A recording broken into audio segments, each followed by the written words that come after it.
Alright. I don't... yeah.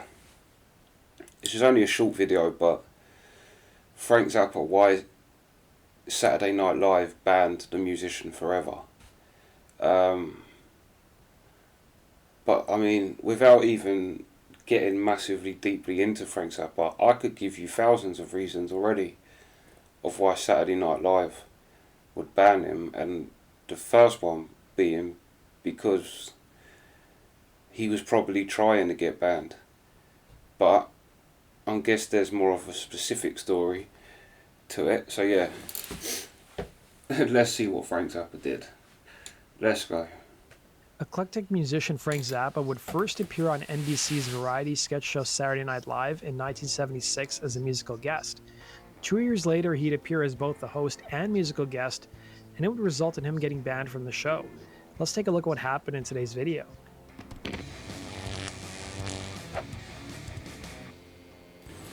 On October 21st, 1978, Frank Zappa was tapped to host Saturday Night Live and appear as a musical guest. It was a pretty rare occurrence back in the day for the show to have the same host and musical guest, but these days it feels more common. Unfortunately, the hosting gig didn't go so well.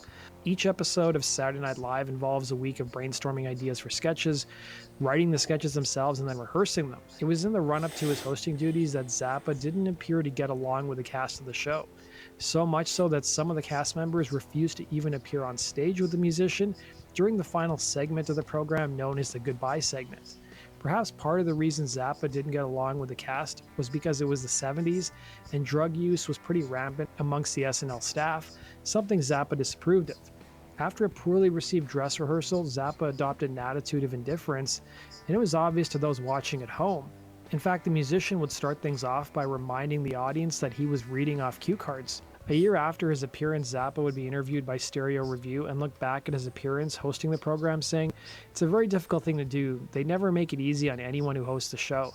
All the direction and attention goes to the sketches. They're not called skits. They become incensed if you call them skits. It's all designed to accommodate the people who are regulars on the show. So anybody who goes on there to host is at a severe disadvantage because they never tell you what camera is on and you're not supposed to memorize your script because they're rewriting up to showtime. They had written dialogue for me to say that I wouldn't normally say. They wouldn't let me write any of my own stuff," he'd recall. In 1990, comedian and cast member Dana Carvey would end up imitating Frank Zappa on the show during an episode that comedian Andrew Dice Clay hosted. That does it for today's video, guys. Thanks for watching. Be sure to like button and subscribe. I'll see you again in Rock and Roll True Stories. Take care. I do love Dice. But, yeah, that doesn't surprise. Like I said, it could have been 1,000 reasons, but the fact that that's another one. I wouldn't imagine he'd get on with what the kind of Saturday Night Live, even what it is now. I don't know what it was like back then, but definitely from what it is now, he is not going to get on with them people. They are way too politically correct and TV to even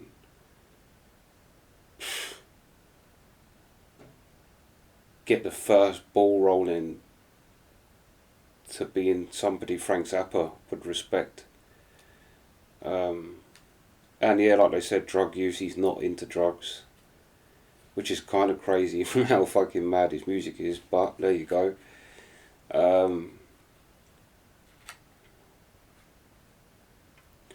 Yeah, but this kind of goes without saying, and then yeah, that's a very Norm Macdonald thing to do. To tell him he's reading off of cue cards, or like, I don't know if Frank Zappa fans watch Norm Macdonald, but there's a bit where he goes on The View, and then before he walked out, the producer slipped a phone in his pocket, and then in the middle of the interview, which was going terribly as it was, the phone starts ringing, and then they say, "That's your phone's ringing," and he pulls it out of his pocket, and he goes, "Hello?" And then Norm goes, "The producer gave me this before I walked out. He just put it in my pocket. There's nobody there." And then one of the women on The View's like, "The producer's going to kill you."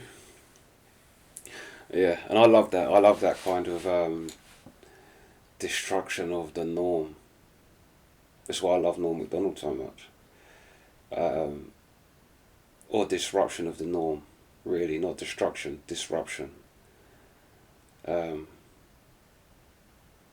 but yeah, that's just a little quick video. But yeah, that's the reaction. Sweet.